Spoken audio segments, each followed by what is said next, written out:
cum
de praf, adică să o scutur de toate negativitățile și emoțiile alea neplăcute, am scuturat-o de praf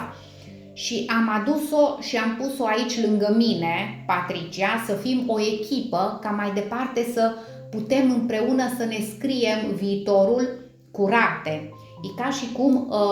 vrei să faci curățenie în casă și ștergi praful. După ce ștergi praful într-o cameră, trebuie să scuturi cârpa de praf ca să poți să ștergi și în altă cameră, că altfel, dacă n-ai o cârpă curată, exact așa,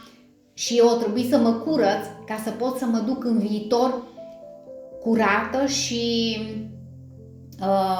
aliniată.